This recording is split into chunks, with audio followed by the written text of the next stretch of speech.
حضرت علی رضی اللہ تعالیٰ عنہ فرماتے ہیں، اس سوچ کے ساتھ زندگی میں آگے بڑھو کہ اللہ نے یقیناً بہترین ہی سوچا ہوگا۔ تم وہ مانگتے ہو جو تمہیں نظر آتا ہے، مگر اللہ وہ دیتا ہے جو تمہارے لیے بہتر ہوتا ہے۔ مولا علی کا فرمان ہے، جو شخص ہمیشہ تمہاری خوشی چاہے، اس کا اداس ہونا تمہارے لیے فکر کی بات ہے۔ شیر خدا نے کیا خوب کہا ہے، لوگوں کی اصلیت سامنے آ جانا بھی اللہ تعالیٰ کی بہت بڑی نعمت ہے۔ تنہا چلنا شروع کرو تو ہر راستے میں اللہ تھام لیتا ہے۔ فرمان علی رضی اللہ تعالیٰ عنہ ہے، جو شخص تمہارے خون میں سے نہ ہو مگر پھر بھی تم کو عزت دے اور پیار دے تو بے شک وہ تمہارے لیے بہترین رشتہ ہے۔ کسی بے قصور پر بہتان لگانا یہ آسمانوں سے بھی زیادہ بھاری گناہ ہے۔ حضرت علی رضی اللہ تعالیٰ عنہ فرماتے ہیں، کسی پہ تب تک بھروسہ نہ کرو جب تک اسے اپنے لیے غصے میں نہ دیکھ لو۔ حضرت علی رضی اللہ تعالیٰ عنہ فرماتے ہیں، اپنا سر اونچا رکھو کہ تم کسی سے نہیں ڈرتے، لیکن اپنی نگاہیں نیچی رکھو تاکہ پتہ چلے کہ تم ایک باعزت گھرانے سے تعلق رکھتے ہو۔ بے شک مشکل کے ساتھ آسانی ہے، مشکل وقت پر صبر کرنا اور بہتر وقت پر شکر کرنا ہی مومن کی پہچان ہے۔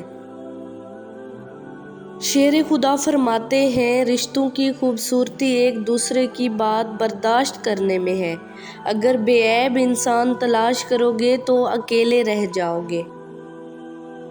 حضرت علی رضی اللہ تعالیٰ عنہ نے فرمایا، فائدے میں وہ شخص ہے جس نے دنیا کو آخرت کے عوض فروخت کر دیا۔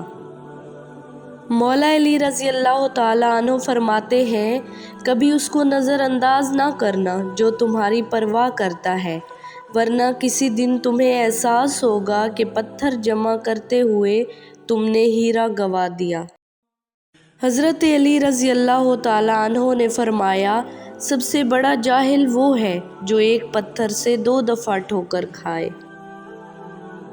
شیر خدا رضی اللہ تعالیٰ عنہ فرماتے ہیں، جو دعا قبولیت میں وقت لیتی ہے پھر وہ قبول ہو جانے پر وقت ہی بدل دیتی ہے۔ حضرت علی فرماتے ہیں، صرف 2 لوگ مقدر والے ہیں، ایک وہ جنہیں وفادار دوست ملتا ہے اور دوسرا وہ جن کے پاس ماں کی دعائیں ہوتی ہیں۔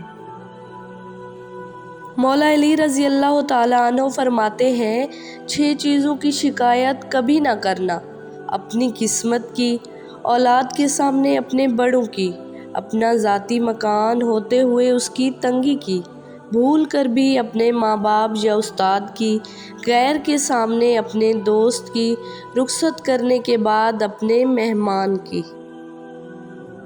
حضرت علی رضی اللہ تعالیٰ عنہ فرماتے ہیں، جس خواہش کو تم اللہ کی رضا کے لیے رد کر دیتے ہو، وہ اسی خواہش پر راضی ہو کر اسے تمہارا مقدر بنا دیتا ہے۔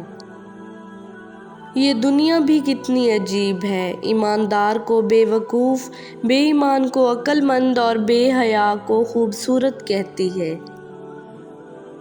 حضرت علی رضی اللہ تعالیٰ عنہ نے فرمایا، تمہارا ایک رب ہے پھر بھی تم اسے یاد نہیں کرتے، لیکن اس کے کتنے بندے ہیں پھر بھی وہ تمہیں نہیں بھولتا۔